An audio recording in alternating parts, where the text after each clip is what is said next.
On Tuesday, March 12th, at exactly 7:47 p.m., my son told me I was too ugly to come to his wedding. I'm Janice Whitaker. I'm 65 years old. I'm a black woman who spent 40 years cleaning offices in downtown Chicago. And I want to tell you my story. If you're listening from somewhere far away, drop your city in the comments so I can see how far this has traveled. And please, stay with me until the end. When my son said those words, I didn't cry. I didn't yell. I said, "Let me think about it, baby," and hung up the phone. Then I sat in my kitchen for 30 minutes, in complete darkness, staring at nothing, while my dinner got cold. And that's when I decided to teach my son the most expensive lesson of his life. But first, let me tell you how I got to that kitchen table on that Tuesday night. The day started normal. It was a Tuesday, like I said.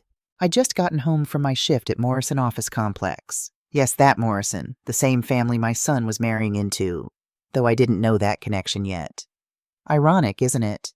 I'd been cleaning their executive bathrooms for 3 years while they were planning to make me invisible at their daughter's wedding. I was 65 years old, but I still worked.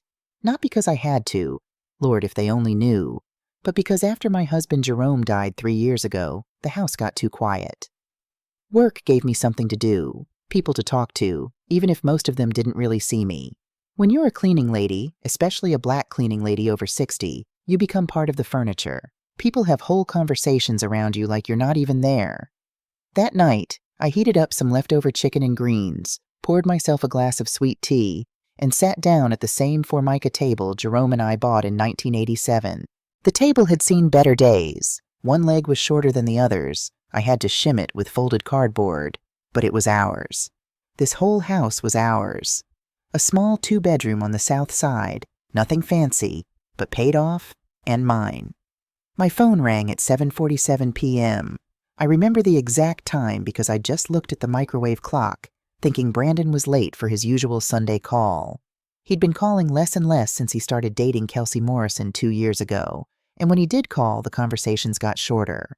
But this was Tuesday, not Sunday, so I thought maybe something was wrong. "Hey, baby," I answered.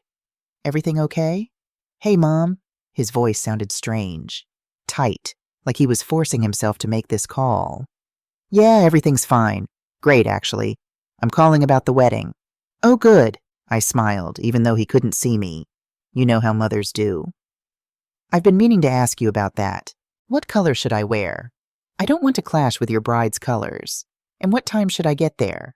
I was thinking I'd come early to help if you need—" "Mom," he cut me off. "That's actually what I need to talk to you about." Something in his voice made me put down my fork. I'd raised this boy for 32 years. I knew every tone, every inflection, every mood. This wasn't good. "Okay, baby, what is it?" He was quiet for a long moment. I could hear background noise, someone talking, maybe the TV, then a woman's voice, faint. "Just tell her." "Kelsey." "Mom, Kelsey and I have been talking, and we think it might be better if you didn't come to the wedding." I must have heard him wrong. "What do you mean, baby?" "I mean, we've been planning this wedding for 8 months, and Kelsey's family has put a lot of money into making everything perfect.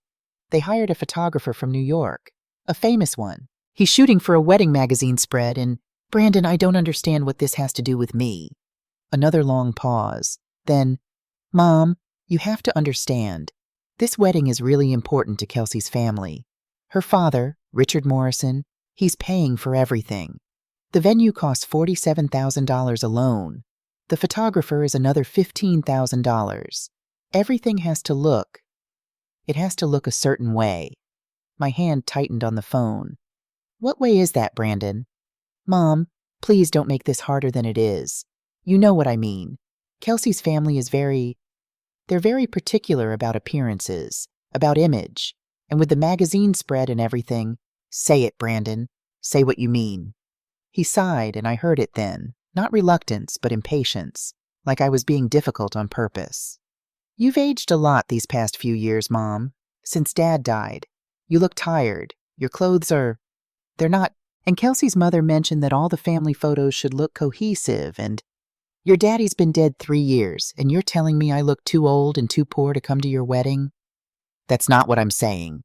But his voice rose in that way that meant it was exactly what he was saying. I'm saying that this is Kelsey's dream wedding. Everything has to be perfect. And honestly, Mom, it might be too much for you anyway. All those people, the formality, the expense, you'd feel out of place. I looked around my small kitchen, at the calendar on the refrigerator where I'd circled June 8th in red marker, his wedding day, at the recipe I'd torn out of a magazine for a coconut cake I was planning to practice making for the reception, even though nobody asked me to bake anything, at the $200 I'd set aside in an envelope marked Brandon's wedding gift, even though I was planning to give him much more than that. Brandon, I said quietly, I'm your mother. I know, Mom, and I love you, but this is about starting my new life with Kelsey. Her family has certain expectations, and I need to meet them. You understand, right? No, baby, I don't understand. Mom, don't be dramatic. It's just one day. And honestly, Kelsey and I have been talking about something else, too. We think it might be time to start looking at some assisted living options for you. The room went cold. Excuse me? You're 65, Mom. You're still working as a cleaning lady. No offense, but that's hard work for someone your age. You live alone. You don't have any friends coming around. Dad's gone. We're worried about you. I'm perfectly healthy, Brandon. I go to the doctor every year. My blood pressure is fine. My cholesterol is... It's not just about health. It's about quality of life. There's this really nice place called Sunrise Gardens about 30 minutes outside the city. They have activities, meals included, medical staff on site. We went and toured it last month. They have an opening in May, actually, right before the wedding. The timing is perfect. You toured an assisted living facility for me? Without asking me? We wanted to see what was available, Mom. We're trying to plan ahead. And with the wedding and then Kelsey and I planning to start a family right away, we won't have as much time to check on you. This way you'd have people around you'd be taken care of, and we wouldn't have to worry. I understood then. This wasn't about my age or my health or my quality of life. This was about removing me from their picture, putting me somewhere out of sight where Brandon's new family wouldn't have to acknowledge where he came from. What if I say no? I asked. Mom.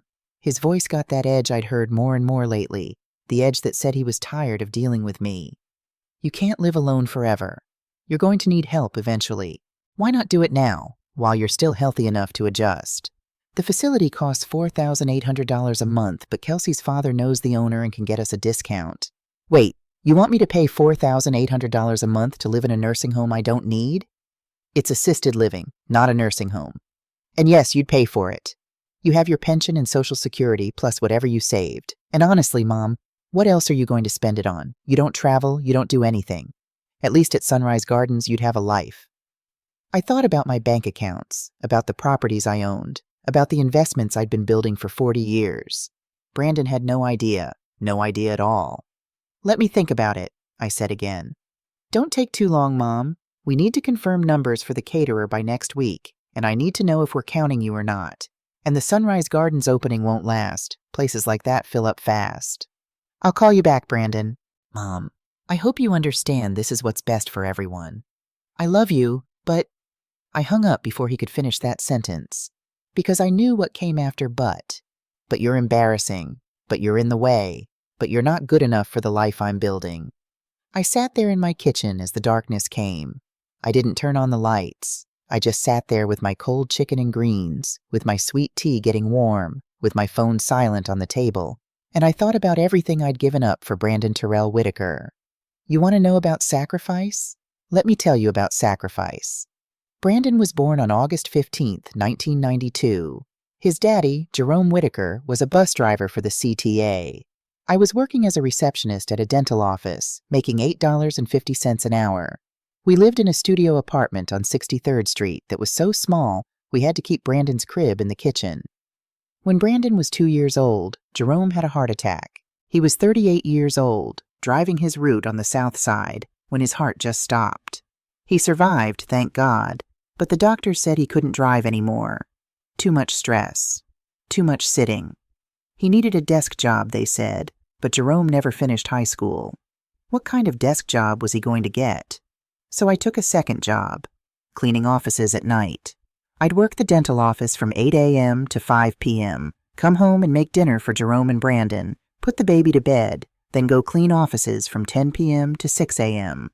I'd come home, shower, sleep for an hour, and start over. I did that for 3 years until Jerome found work as a dispatcher. The pay was less than driving, but it was steady. When Brandon was 7, Jerome and I scraped together $15,000 for a down payment on this house. It was in rough shape. The roof leaked, the furnace was dying, the kitchen was from 1952, but it was ours. I painted every wall myself. Jerome fixed the roof on weekends. We refinished the floors on our hands and knees, and we poured everything into Brandon. Everything. Private school tuition, $6,500 a year. We wanted him to have better education than the public schools could give him. I took on a third weekend job cleaning houses for rich families in Lincoln Park. I'd take the train 2 hours each way, clean their bathrooms and kitchens and floors, then take the train home with my hands cracked and bleeding from the chemicals. Basketball shoes, $180. Because all the other boys at his private school had the name brand ones, and I didn't want my baby to feel less than anybody. SAT prep course, $1,200, because I wanted him to get into a good college. College application fees, $75 each. He applied to 15 schools. That's $1,125 I paid so my son could have options. When he got into Northwestern University, I cried. Not because I was happy, I was happy, but because the tuition was $54,120 a year for 1 year. How was I supposed to pay that? Jerome and I sat at this same kitchen table, looking at the financial aid package. They were offering Brandon $28,000 in scholarships and grants. We needed to come up with $26,000 for the first year alone. We'll take out loans, Jerome said. Parent plus loans. We'll figure it out. But I knew what that meant. We'd be paying those loans until we died. That's when I made my first deal. I went to the owner of the cleaning company I worked for, a man named Mr. Kowalski. He was Polish, older, no children of his own. I'd worked for him for 12 years by then, never missed a day, never complained. Mr. Kowalski, I said, I need to buy your company. He laughed. Janice, you don't have that kind of money. How much do you want for it? $80,000. And that's cheap because I like you. I'll give you $50,000 cash today and 10% of gross receipts for the next 5 years. He looked at me like I was crazy. Where are you getting $50,000? That's my business. Do we have a deal? We shook on it. I took out a home equity loan for $45,000, used $5,000 from Jerome's life insurance policy from his bus driving days, and bought J&J Cleaning Services. I renamed it Whitaker Building Services. That was 1996. Brandon was 2. By the time Brandon started Northwestern in 2012, my company had 15 employees and contracts with 12 office buildings in downtown Chicago. I was making $180,000 a year profit, not salary. Profit, but Brandon didn't know that. Nobody knew that except Jerome and my accountant and my best friend Pat Johnson. Because I still wore my cleaning uniform. I still showed up to jobs. I still drove my 2008 Honda Civic. I still lived in my little house on the south side. I still packed my lunch in Tupperware. I still bought my clothes at Target. Because I was building something. I was building security. I was building a future where I would never be dependent on anyone, where I would never be poor, where I would never have to ask for help. And I was building an inheritance for my son. Northwestern tuition, 4 years, $216,480. I paid every penny. Brandon graduated with 0 student loan debt. When he wanted to get his MBA from University of Chicago Booth School of Business, $140,000 for 2 years. I paid it. When he wanted to start his own marketing consulting firm, $50,000 in startup capital, I gave it to him as a loan that I never expected him to pay back. When he wanted to buy his first condo in Lincoln Park, $75,000 for the down payment, I gave it to him. When his startup failed after 2 years and he had to find a regular job, $15,000 to cover his expenses while he looked. I gave it. Total, over 30 years, $517,000 in direct payments and gifts. And that didn't count the clothes, the food, the Christmas gifts, the birthday money, the mom can I borrow emergencies that were never paid back. But here's what Brandon didn't know. While I was giving him all that money, I was also building an empire. Let me tell you about the money he doesn't know about. In 1998, when Brandon was 4, I bought my first investment property. It was a duplex on Ashland Avenue near the University of Illinois Chicago campus. The neighborhood was rough then: drugs, gangs, prostitution. The property was in foreclosure, bank-owned, desperate to sell. Purchase price, $87,000. I rented both units to college students for $650 each. That's $1,300 a month, or $15,600 a year. My mortgage payment was $720 a month. After property taxes and maintenance, I cleared about $400 a month profit. But that's not why I bought it. I bought it because I knew that neighborhood was going to change. The university was expanding. Young professionals were priced out of Lincoln Park and Wicker Park. They were going to start looking at neighborhoods like this one. I held that property for 16 years. In 2014, I sold it for $340,000. I'd paid $87,000. That's $253,000 profit, not counting the rental income. In 2003, I bought a small commercial building on Halsted Street. 3 storefronts, a nail salon, a tax prep office, and a sandwich shop. Purchase price, $195,000. I financed it with the profits from my cleaning business and a small commercial loan. The tenants paid rent that covered my mortgage and maintenance. I held it for 12 years and sold it in 2015 for $580,000. In 2008, right after the housing crash, I bought a 4-unit apartment building in Pilsen. Everyone thought I was crazy. The economy was collapsing. Banks weren't lending. Property values were dropping like stones. But I saw opportunity. The seller was desperate. Foreclosure was coming.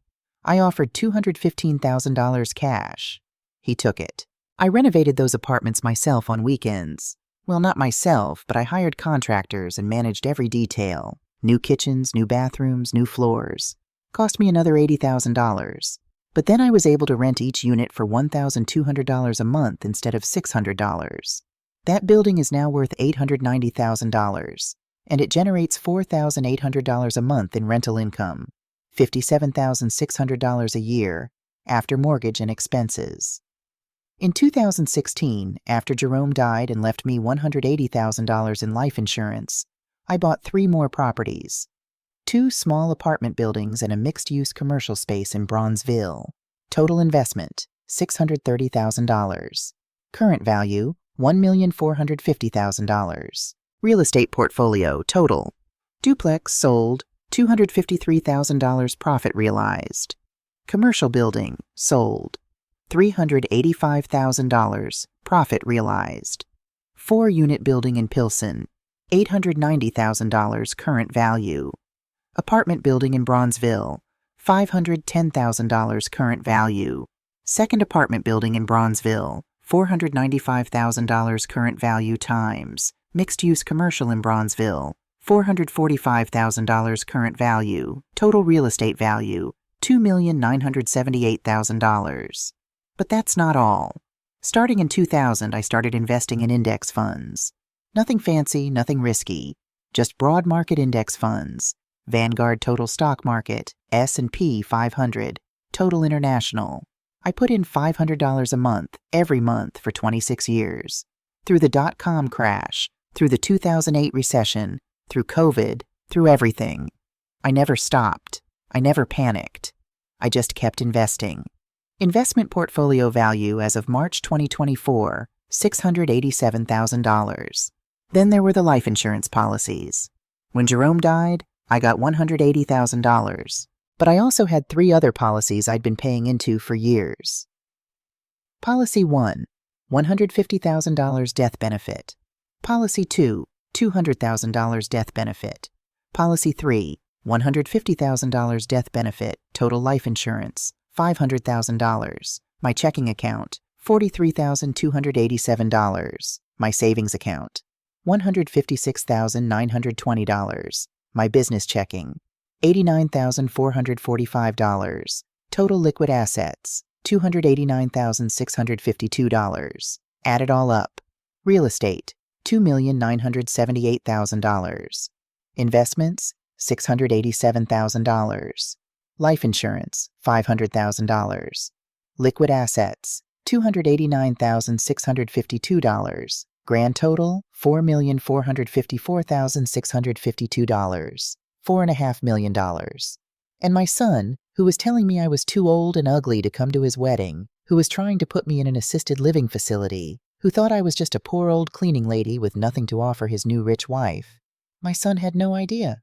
After I hung up with Brandon that Tuesday night, I didn't sleep. I sat at my kitchen table until 3 a.m. thinking. Not about whether I was hurt. I was hurt, that was obvious. But about what it meant. Brandon had always been a good boy. Not perfect, but good. He called me every Sunday. He came for dinner once a month. He said, "I love you," at the end of every phone call. When Jerome died 3 years ago, Brandon cried at the funeral. He held my hand during the burial. He helped me sort through his father's things. So when did it change? When did I become someone to hide? I thought back over the past 2 years since he started dating Kelsey Morrison. The first time he brought her to meet me, I made a Sunday dinner. Pot roast, mac and cheese, collard greens, cornbread, sweet potato pie. I set the table with my good dishes, the ones I saved for special occasions. I wore my church dress. Kelsey walked in wearing a white linen pantsuit that probably cost more than my mortgage payment. She had long blonde hair, perfectly straight, and she was beautiful in that way that magazines tell you is beautiful. Thin, smooth skin, white teeth, expensive jewelry. "So nice to meet you, Mrs. Whitaker," she said, shaking my hand like we were at a business meeting instead of my dinner table. During dinner, she picked at her food. "I'm actually vegan," she said apologetically. Brandon forgot to mention that. Brandon hadn't forgotten. He just didn't care enough to tell me. She asked what I did for work. "I clean offices," I said. "Oh, how interesting," she said in that tone that meant the opposite. "Brandon mentioned you have your own company?" "I do," I said. "Well, that's very entrepreneurial. My father always says anyone can make it in America if they work hard enough." Brandon changed the subject quickly. Too quickly. The next time they visited, Kelsey suggested we meet at a restaurant instead. "Your house is so cozy," she said, "but it's such a long drive from the city." I lived 30 minutes from downtown. She lived 45 minutes away in Evanston. It wasn't about the drive. After that, Brandon started making excuses. "We're so busy with work. Kelsey's family has this thing. We're traveling that weekend." 6 months ago, Brandon's visits stopped altogether. The phone calls got shorter. "Hey, Mom, just checking in. Everything good?" "Great. Love you. Bye." And 3 months ago, when I asked about being involved in wedding planning, "Do you need help with anything? Can I host a shower? Can I make food?" Brandon said, "Kelsey's mom has it all handled. You don't need to worry about anything." Translation, "We don't need you." Now, sitting in my dark kitchen at 3 a.m., I realized something. This wasn't sudden. This was planned, deliberate. Brandon had been slowly erasing me from his life, preparing me for this moment when he could remove me entirely. I got up and walked to my bedroom. In the bottom drawer of my dresser, under old sweaters I'd knitted but never wore, I kept a folder. Inside were financial documents I'd been meaning to organize. Bank statements, property deeds, investment reports. I spread them on my bed and looked at them. Really looked at them for the first time in months. And that's when I noticed something strange. 3 months ago, January 2024, there was a credit inquiry on my personal credit report. Someone had run a credit check on me. It showed as a soft inquiry from Sunrise Gardens Assisted Living Facility. January was the same month Brandon got engaged to Kelsey. I pulled out my phone and Googled Sunrise Gardens. The website showed a fancy facility with a golf course view, restaurant-style dining, a movie theater. And the cost, starting at $4,800 per month for a basic unit, up to $8,200 for a deluxe suite with full services. I clicked through to the planning and payment section. It explained that families were encouraged to pre-qualify residents by submitting financial information, income, assets, credit history, to ensure they could afford the monthly fees. Someone had submitted my information to this facility 3 months ago, before Brandon even mentioned it to me. My hands were shaking. I opened my laptop and logged into my property records online. Each of my properties was registered under Whitaker Properties, LLC, a limited liability company I'd set up in 2010 for tax purposes and asset protection. The LLC was registered to my home address, but the records were semi-public. Anyone who knew where to look could find them. I checked the access log. 2 months ago, February 2024, someone had pulled the records for all properties registered under my name and my LLC. The search came from an IP address in Evanston, Illinois, where Kelsey's family lived. I sat there staring at my laptop screen, understanding finally clicking into place. They knew, or at least they suspected. Brandon and Kelsey, or maybe Kelsey's family, had been researching me. They'd found out about the properties, maybe the business, maybe the accounts. And instead of being impressed, instead of being proud that his cleaning lady mother had built all this from nothing, they wanted it. The assisted living facility wasn't about caring for me. It was about controlling me, about getting me somewhere where I was dependent, where they could manage my assets, where they could slowly convince me that I was too old and too tired to handle my own affairs, where they could become my power of attorney, where they could, eventually, inherit everything without having to actually treat me with respect. And the wedding exclusion? That was about removing any witnesses to their plan.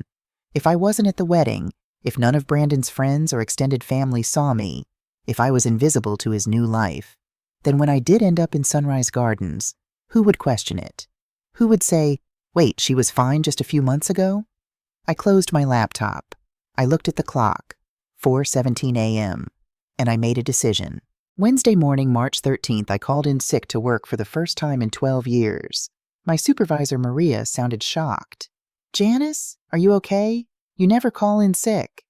"Just need a personal day," I said. "I'll be back tomorrow."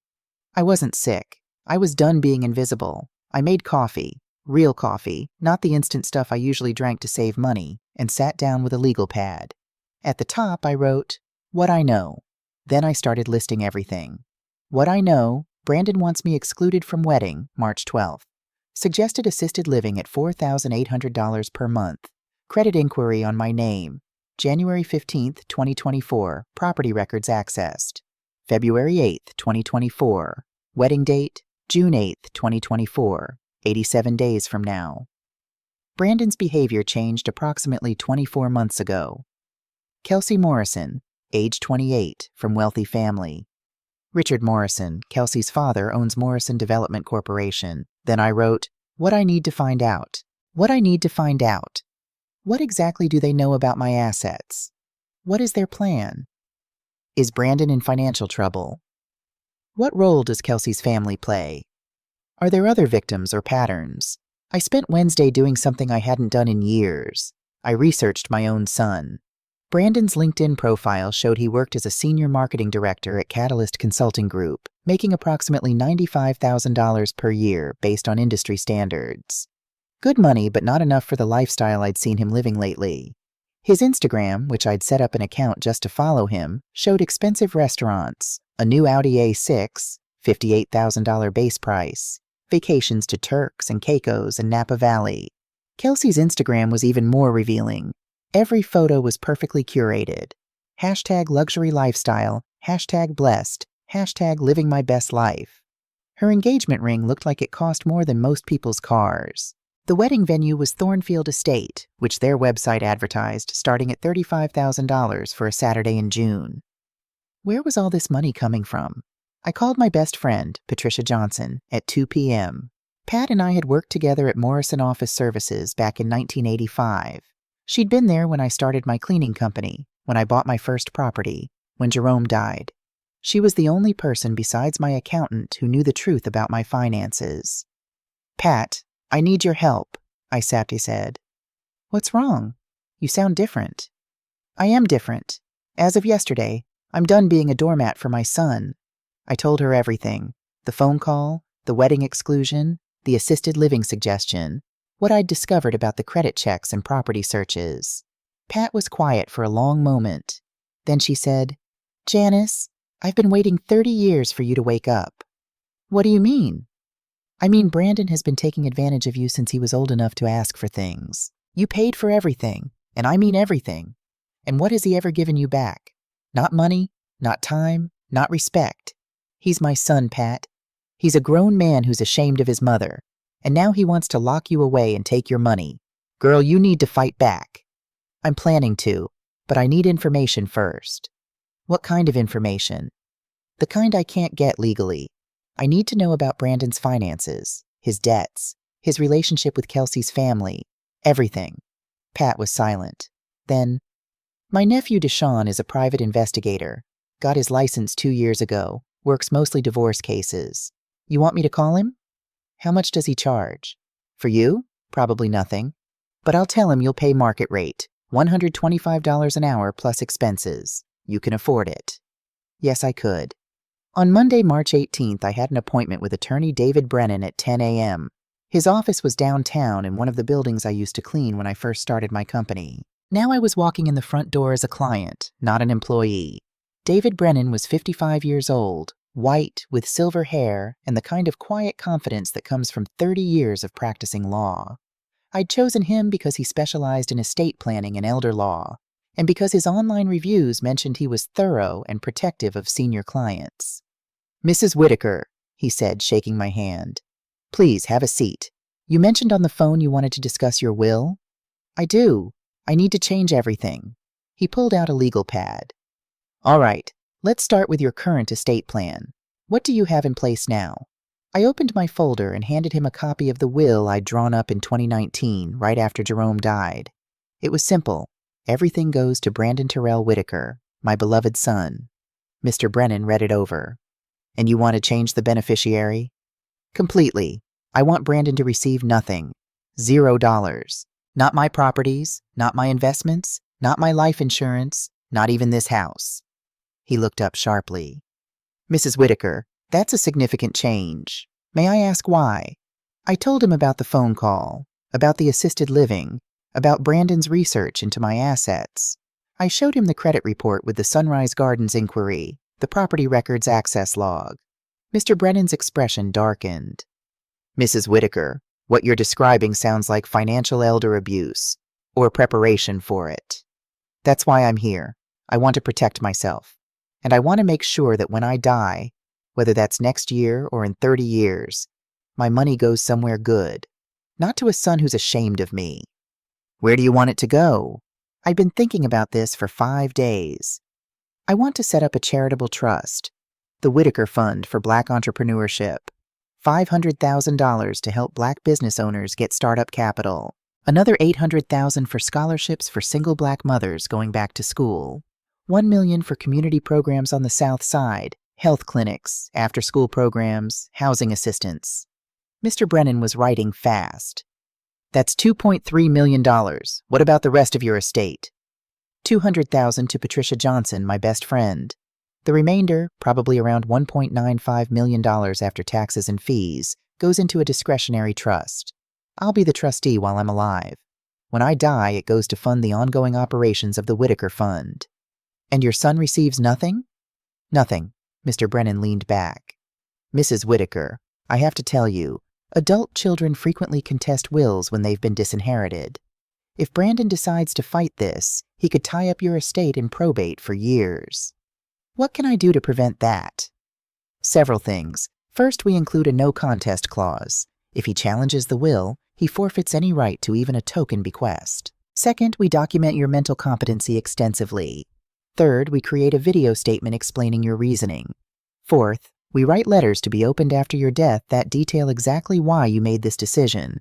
And fifth," he paused, "we give him something small, a token amount, $1 or a single personal item.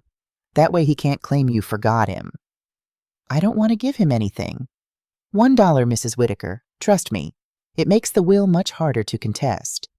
We're showing you remembered him, you were of sound mind, and you deliberately chose to leave him almost nothing." I thought about it. "Fine, $1, and his father's wedding ring, that's it." We spent 2 hours going over every detail. Mr. Brennan explained that updating a will of this magnitude would cost $8,500 in legal fees, plus another $3,200 for the trust setup, plus $1,500 for the video testimony and mental competency evaluation. Total cost, $13,200. "When can we start?" I asked. "I'll draft the documents this week. We can schedule your competency evaluation for next Monday, March 25th, video testimony on Wednesday, March 27th, signing on Friday, March 29th. Your new will would be effective immediately. Do it." As I was leaving, Mr. Brennan said, "Mrs. Whitaker, can I ask you something?" Of course. You built all this empire, while working as a cleaning lady. How did you do it? I smiled. I was invisible. Nobody pays attention to the cleaning lady. That gave me time to think, to plan, to learn. I listened to conversations in offices I cleaned. I heard about property deals, investment strategies, business opportunities. I educated myself, and I never ever spent money I didn't have. That's remarkable. What's remarkable is that my son thinks I'm stupid. That's his mistake, not mine. Deshaun Johnson was 32 years old, Pat's sister's son, and had been a private investigator for 3 years after leaving the Chicago Police Department. He met me at a coffee shop in Hyde Park on Tuesday, March 19th. Auntie Pat says you need information about your son, he said. I gotta tell you, Mrs. Whitaker, I usually don't take family cases. They get messy. How much do you charge? $125 an hour, plus expenses. For something like this, financial background check, surveillance, social media deep dive, I'd estimate 20 to 25 hours. Call it $3,000 total. I pulled out my checkbook and wrote a check for $5,000. I want you to find everything. His bank accounts, his debts, his credit cards, his relationship with Kelsey Morrison and her family. Everything. Keep whatever's left over. Deshaun looked at the check, then at me. Auntie Pat said you weren't someone to mess with. I believe her now. How long will it take? Give me 1 week. I'll have a preliminary report by Tuesday, March 26th. He was early. On Monday, March 25th, my phone rang at 11:47 a.m. Mrs. Whitaker, can you come to my office today? I found something you need to see right away. I drove to his office in Bronzeville. Deshaun looked grim. Sit down, he said. This is worse than I thought. He slid a folder across his desk. Inside were bank statements, credit reports, loan documents, and surveillance photos. Your son is in serious financial trouble, Deshaun said. I'm talking drowning-level debt. The numbers were devastating. Brandon's debts, as of March 2024. Credit card 1, Chase, $43,287. Credit card 2, American Express, $38,920. Credit card 3, Capital One, $27,543. Personal loan, Marcus by Goldman Sachs, $45,000. Car loan, Audi A6, $52,318 remaining. Business debt, failed startup, 2022, $89,000 in collections. Total debt, $296,068. How? I whispered. He makes $95,000 a year. How did he accumulate almost $300,000 in debt? Deshaun flipped through the documents. The business debt is from a tech startup he tried to launch in 2021 called Catalyst Connect. It was a social media marketing platform. He borrowed $125,000 from investors, private investors, not a bank. The company failed in 2022. He still owes $89,000 to the primary investor. Who's the investor? Guy named Richard Morrison, Kelsey's father. My stomach dropped. There's more, Deshaun continued. The credit card debt is from lifestyle spending, restaurants, vacations, clothes, that Audi. He's been living way beyond his means, probably trying to keep up with Kelsey's family. Look at this. He showed me credit card statements from the past year. $3,200 at Morton's Steakhouse, $1,800 at Neiman Marcus, $4,500 for a weekend in Napa Valley, $2,200 for a Cartier bracelet, probably for Kelsey. He's drowning, he said. And here's the worst part. Deshaun pulled out another document. 3 months ago, Brandon approached Richard Morrison asking for a loan to consolidate his debts. Morrison said no, but according to this, he showed me text messages he'd somehow obtained. Morrison told Brandon there might be family resources available after the wedding, if certain arrangements were made. I stared at the texts, dated January 10th, 2024. Richard Morrison. Son, I can't give you money, but Kelsey tells me your mother owns property. Have you considered that resource? Brandon. She lives in a small house. She's a cleaning lady. There's no money there. Richard. Kelsey mentioned something about LLCs in your mother's name. Property records. You should look into it. Sometimes elderly parents need help managing their affairs. Brandon. You think she has money? Richard. I think you should find out. And I think there are facilities that could provide excellent care for her while you manage her assets. For her own good, of course. The date of that text was 6 days before the credit check on my account. 5 days before Brandon got engaged to Kelsey. They planned this, I said. Morrison found out about my properties somehow. Maybe Kelsey knows someone at the county recorder's office, and he told Brandon to investigate. Then, when Brandon found out I actually have money, they came up with the assisted living scheme. That's what it looks like, Deshawn said. Financial elder abuse. Textbook case. You could probably get the police involved. No police. Not yet. What else did you find? This. He showed me more surveillance photos. Brandon meeting with an estate attorney in February. Brandon touring Sunrise Gardens in January.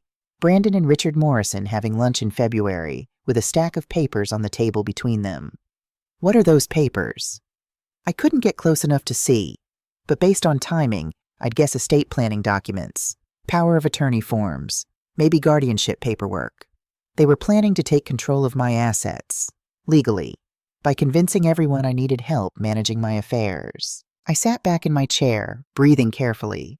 I wanted to scream. I wanted to cry. I wanted to drive to Brandon's condo and confront him immediately. But I didn't, because I had a better idea. Deshawn, I need you to do one more thing for me. What's that? I need you to document everything Brandon and Kelsey do for the next 2 months until the wedding. Every expensive dinner, every shopping trip, every vacation. I want photos, receipts, credit card statements if you can get them. I want a complete picture of how they're living while planning to steal from me. That's going to be expensive. Another $5,000 probably.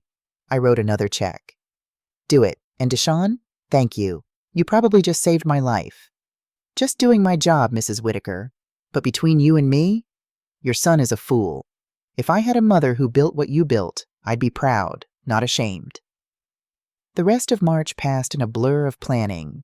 On March 27th, I recorded my video testimony at David Brennan's office. I sat in front of a camera and explained calmly, clearly, and in detail exactly why I was disinheriting Brandon. I talked about his lies, his debts, his scheme with the Morrison family, his shame about my race and class. I am Janice Elizabeth Whitaker, I said to the camera. I am 65 years old. I am of sound mind and body. I am making this decision not out of anger, but out of clarity. My son has shown me that he values money over love, image over integrity, and personal gain over family loyalty. He does not deserve what I built. Other people, people who actually need help, do. On March 29th, I signed the new will. Everything was now set in stone. On April 2nd, I did something I hadn't done in 40 years. I went shopping for myself.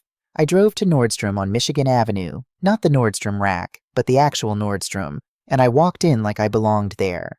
A saleswoman approached me immediately. Can I help you find something? I need a dress for a wedding, I said. I said. Something elegant, something expensive, something that makes a statement. She looked surprised, then professional. Of course. What's your budget? I don't have one. 2 hours later, I walked out with a navy blue silk dress with a matching jacket, $1,240, shoes, Italian leather pumps, $580 times a handbag, coach, $450 times, jewelry, pearl necklace and earrings, $890 times professional alterations, $175, total, $3,335. The most I'd ever spent on clothes for myself in a single day was $87 at Target. On April 5th, I had my hair done at a salon in Lincoln Park that charged $285 for a cut and style. The stylist, a young black woman named Keisha, worked magic with my natural hair, giving it shape and life I hadn't seen in decades. "Girl, you are gorgeous," she said when she finished. "Whatever this event is, you are going to shut it down." That's the plan. I also got my nails done. Full manicure and pedicure, $95. Got my makeup professionally done, $150. Bought new glasses, designer frames, $420. Pat came over the night before the wedding and found me standing in my bedroom in my new dress, looking at myself in the mirror. "Janice," she breathed, "you look like money." "I am money. It's time people knew that." "Are you sure about this? Once you do this at the wedding, there's no taking it back. I turned to her. Pat, I've spent 65 years being small, being invisible, being grateful for crumbs. I'm done. Tomorrow, everyone is going to see the real Janice Whittaker, and my son is going to learn the most expensive lesson of his life. Saturday, June 8th, 2024. The day arrived. I woke up at 6 a.m., even though the ceremony wasn't until 2 p.m. I couldn't sleep. Not from nerves. I was calm, calmer than I'd been in months. But from anticipation. Today, everything changed. I took my time getting ready. I showered, did my makeup the way Keisha had taught me, styled my hair. I put on my $1,240 navy silk dress, my $580 Italian leather pumps, my $890 pearl necklace. I looked in the mirror and barely recognized myself. The woman looking back at me wasn't a cleaning lady. She was a millionaire. She was a businesswoman. She was someone who built an empire from nothing and wasn't ashamed of it anymore. Pat picked me up at noon. She was wearing a beautiful burgundy dress. I'd taken her shopping too, insisted on buying her something nice. When she saw me, her eyes filled with tears. "You ready for this?" she asked. I picked up my purse. Inside was a small wrapped box with a silver bow, and inside that box was something that would destroy my son's wedding day and his carefully constructed life. "I've been ready for 65 years, I said. The ceremony was at St. Matthew's Episcopal Church, a massive stone building in downtown Chicago that looked like it belonged in a European city, the kind of church where old money families had been getting married for generations. Brandon and I used to go to New Hope Baptist on the south side, where the choir sang gospel and the pastor knew everyone's name. But I guess that wasn't good enough for his new life. We arrived at 1:30 p.m. The parking lot was full of Mercedes, BMWs, Teslas, and Range Rovers. A valet parking service at a church. Pat and I walked up the steps and into the foyer. The church was decorated with thousands of white roses and peonies, crystal chandeliers, white silk draped everywhere. It looked like something from a magazine, which I guess was the point. Deshawn had found out that Style Weddings magazine was doing a feature on the Morrison-Whittaker wedding. Chicago's Most Beautiful Spring Celebration, the article would be called. An usher approached us. A young white man in a perfectly tailored tuxedo. "Good afternoon, ladies. Are you with the bride or groom?" "Groom," I said. "I'm his mother." "I'm say." The usher's face went blank with shock. He recovered quickly, but I saw it. "Oh, Mrs. Whittaker, I'm so sorry. Brandon didn't mention. Where would you like to sit?" "Where do mothers of the groom usually sit?" "The first row, but..." He looked around nervously, probably for Brandon. "Let me just check with the wedding coordinator. I'll sit in the back," I said calmly. I wouldn't want to ruin any photographs. Pat and I walked to the second-to-last row and sat down. From here, I could see everything. The church was filling up. Kelsey's side was packed, 300 people, maybe more. Designer dresses, expensive jewelry, the kind of people who summered in the Hamptons and wintered in Aspen. Brandon's side was sparse, maybe 50 people total.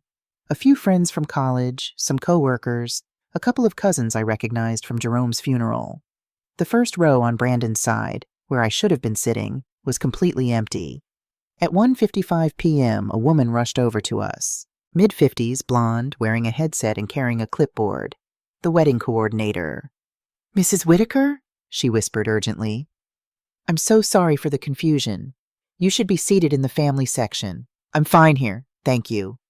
But the photographer will be taking family photos, and if you're in the back, I won't be in any photos," I said pleasantly. That was the arrangement. I'm just here to witness my son's happiness. She looked distressed. "I'll need to check with Brandon. You do that." She hurried away. 2 minutes later, she returned. "Brandon says, he says you're welcome to sit wherever you're comfortable. Translation: stay in the back where no one will notice you." "Perfect," I said. At 2 p.m. exactly, the music started. Everyone stood. The wedding party came down the aisle. Bridesmaids in blush pink, groomsmen in black tuxedos. Then Brandon appeared at the altar.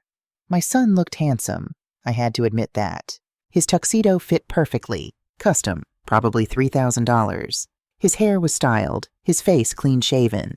He looked like he belonged in this church, with these people, in this life he'd constructed. He looked happy. For just a moment, my resolve wavered.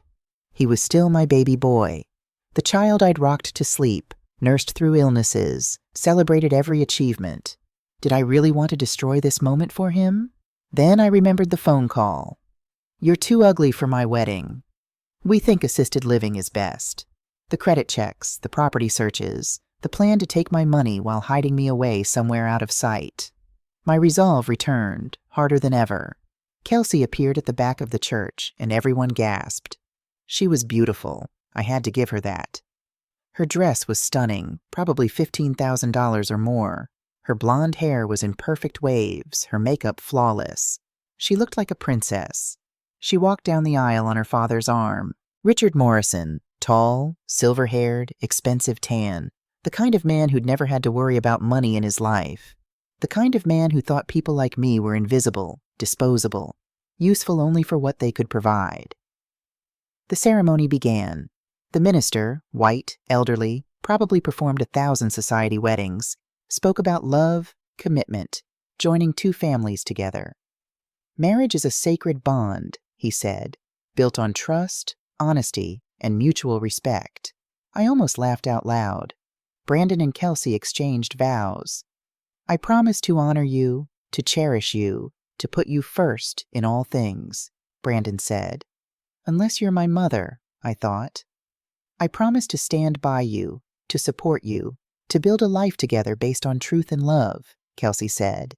"Unless the truth is inconvenient." They exchanged rings. They kissed. Everyone clapped. "Ladies and gentlemen," the minister announced, "I present to you Mr. and Mrs. Brandon Whitaker." They walked back down the aisle as husband and wife. As Brandon passed my row, our eyes met for just a second. I saw surprise. He hadn't expected me to actually show up. Then I saw something else. Fear. Good. The reception was at Thornfield Estate, a mansion-turned-venue about 20 minutes from the church.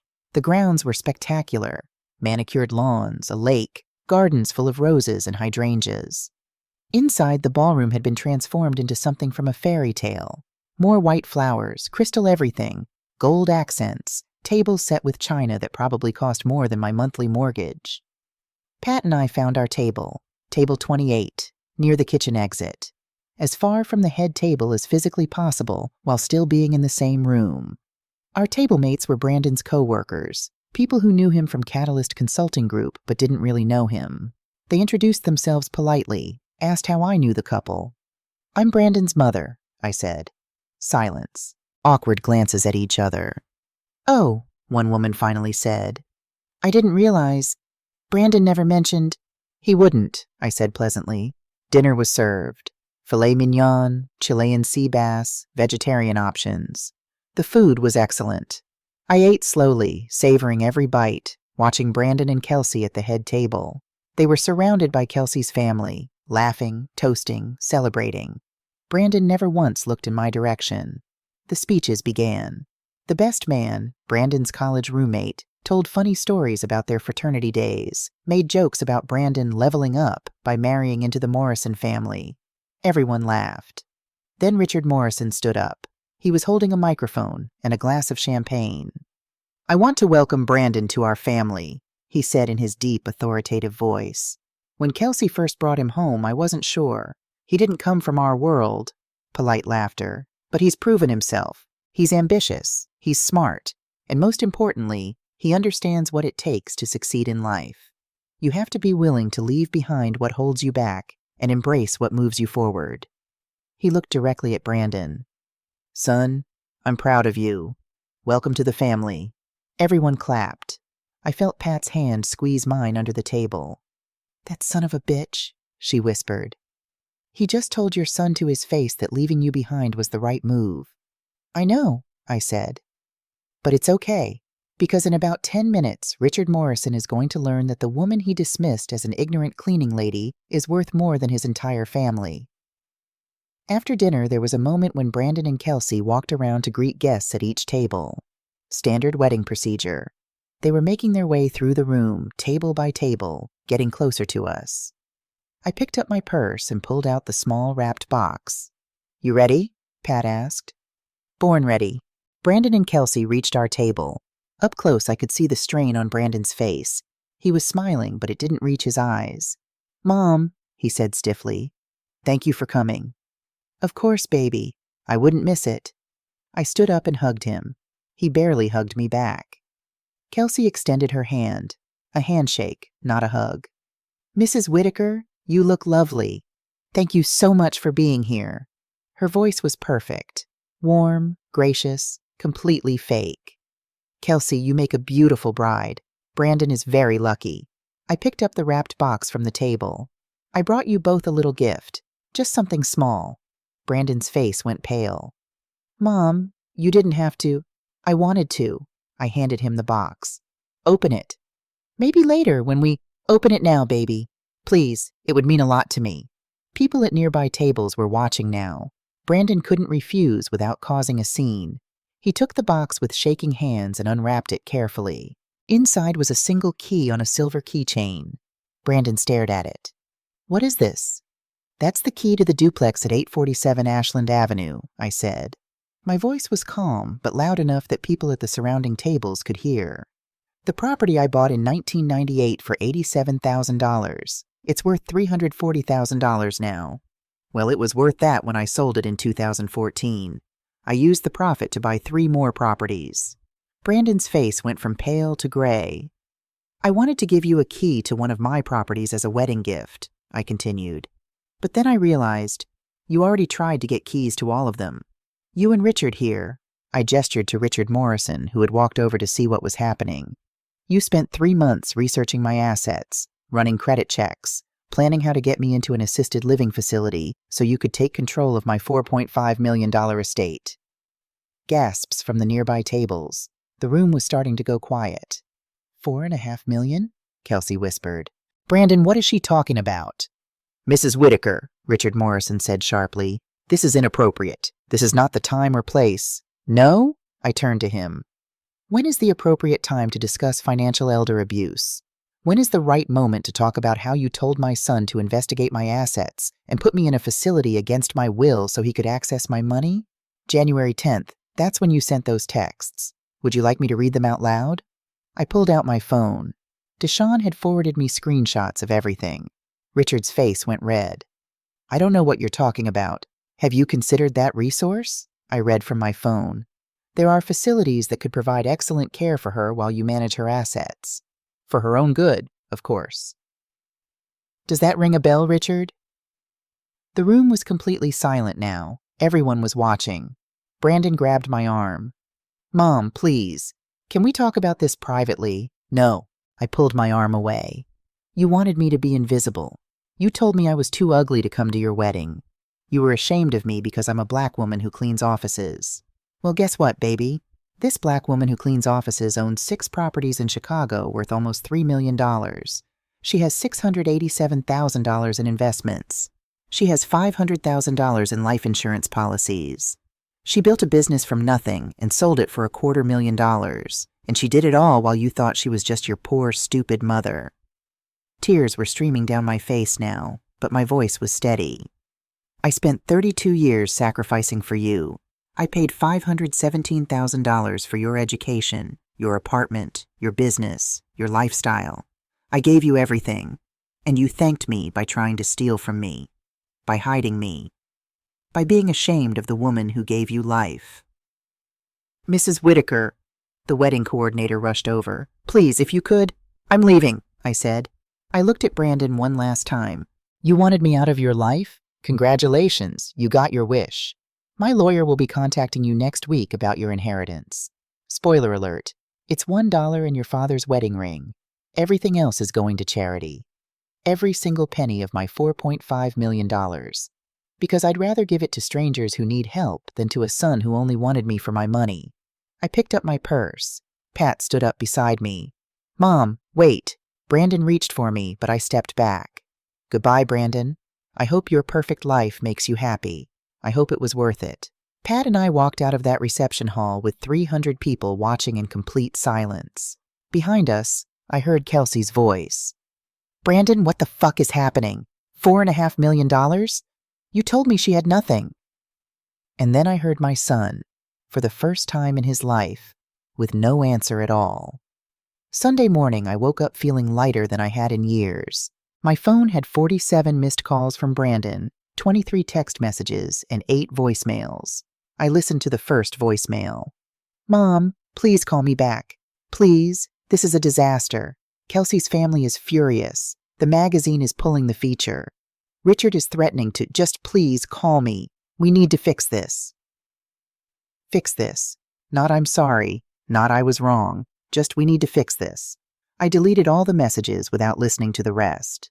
Pat came over at 9 a.m. with coffee and pastries from the bakery she knew I loved. We sat on my back porch, the porch Jerome and I built together 20 years ago, and drank coffee in the sunshine.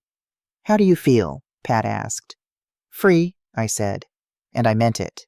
At 11:30 a.m., someone knocked on my door. I looked through the peephole and saw Reverend Thomas Hayes from New Hope Baptist Church. I hadn't been to service in months, but Reverend Hayes and I had known each other for 20 years. I opened the door. "Reverend?" "Janice, can I come in?" I let him in and made him coffee. We sat at my kitchen table, the same table where I'd received Brandon's phone call 3 months ago. "I heard what happened yesterday," Reverend Hayes said. "Half the South Side heard what happened yesterday. It's all anyone's talking about at church." "I'm sure they are." "Janice, I need to tell you something about Brandon." I set down my coffee cup. "What?" "He came to see me 6 months ago, January, right after he got engaged. He was in bad shape, crying, couldn't sleep. He told me about the debt, the pressure from Kelsey's family, the business failure. He said he felt like he was drowning. He never told me any of that. He was ashamed. He said you'd worked so hard to give him everything, and he'd failed. He'd wasted money, made bad investments, tried to live a lifestyle he couldn't afford. And then Richard Morrison told him about your properties, and Brandon saw it as a way out. Not to steal from you," he held up his hand as I started to protest, "but to borrow from your estate, to use it to clear his debts and then pay it back later. He convinced himself it was a loan, not theft." "That's not how it works, Reverend." "I know. I told him that. I told him he needed to talk to you, to be honest, to ask for help. But he was too proud. And then Kelsey's family started pressuring him about image, about fitting in, about leaving behind his urban background. He made air quotes. And he broke. He made terrible decisions, cruel decisions. But Janice, I don't think he's evil. I think he's weak." I sat there processing this. "Weak is different from evil," Reverend Hayes continued. "Evil would have put you in that facility and stolen your money without a second thought. Weak let fear and shame drive him to hurt the person who loved him most. There's a difference. Why are you telling me this?" "Because I know you, Janice Whitaker. I've known you for 20 years. You're not a cruel woman. You're hurt, and you have every right to be. But you're also a mother. And I think you need to decide if you want justice or if you want a chance at reconciliation." "Can't I have both?" He smiled sadly. "Sometimes. But usually you have to choose." Monday afternoon, Brandon showed up at my door. He looked terrible, unshaven, red-eyed, wearing rumpled clothes. He'd clearly been crying. "Mom, please, let me come in, let me explain."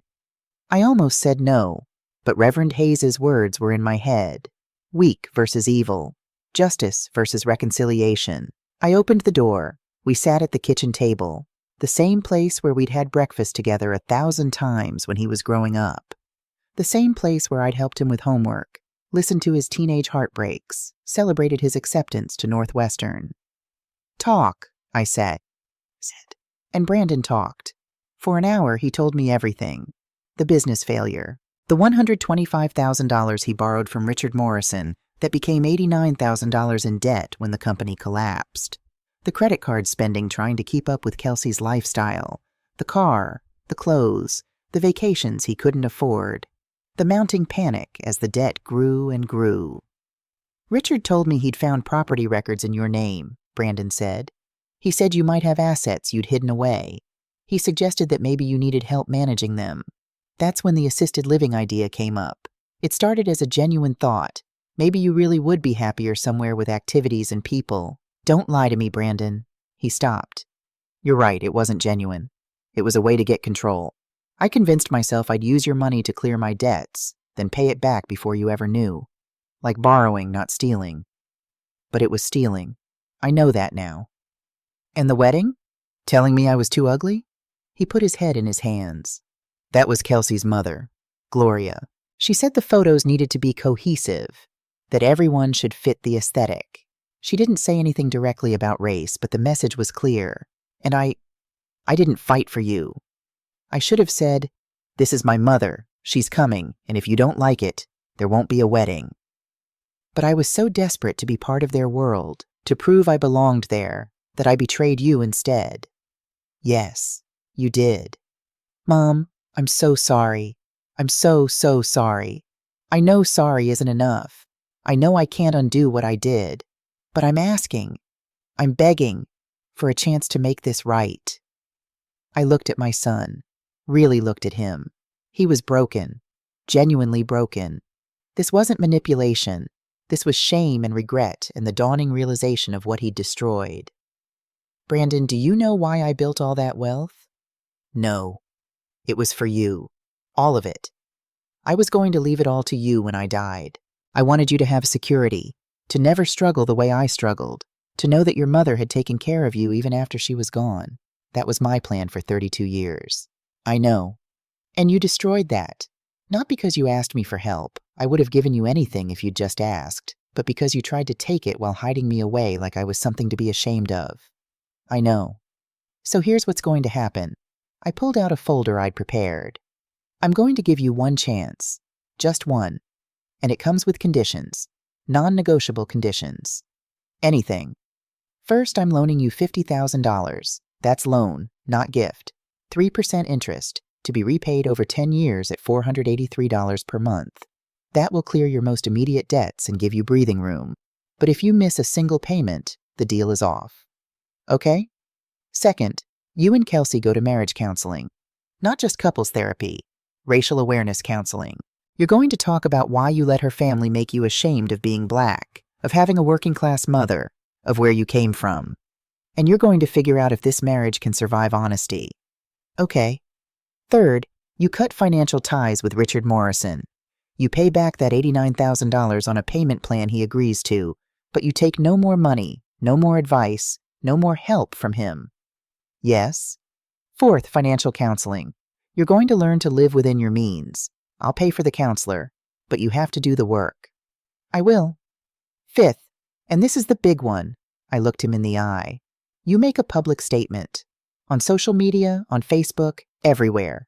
You tell the truth about your mother, about how I worked as a cleaning lady and built a multi-million-dollar real estate business, about how I paid for your entire education, about how you treated me, and you apologize. Publicly. He flinched. That's going to humiliate me. Good. You humiliated me. Now you know how it feels.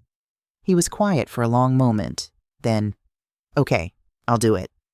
And finally, Brandon, my will still leaves you almost nothing. $250,000 will be held in trust for your children if you have any, but you don't get access to it. You don't get my properties, my investments, or my life insurance. That's all going to charity. That decision is final. I understand. Do you? Because you're going to have to live with knowing that if you'd just been honest, if you'd just respected me, you would have inherited $4.5 million. Instead, you get $50,000 in loans you have to pay back. That's the price of your choices, Brandon. That's what your shame cost you. Tears were running down his face. I know, and I deserve it. But Mom, can I ask one thing? What? When I have kids, will you be in their lives? Will you be their grandmother? I felt my own tears starting. If you earn it, if you prove to me over the next few years that you've actually changed, then yes, I'll be the best grandmother those babies ever had. But Brandon, you have to earn that. You have to show me that my son, the real boy I raised, is still in there somewhere. He is, Mom. I promise. He is. We sat there crying together. It wasn't forgiveness. Not yet. But it was the beginning of a possibility of reconciliation. Maybe. December 2024. I'm sitting on my back porch on a cold Saturday morning, drinking coffee and watching the sun come up. The house is paid off. The properties are all rented and generating income. The Whitaker Fund for Black Entrepreneurship officially launched last month with $500,000 in initial funding.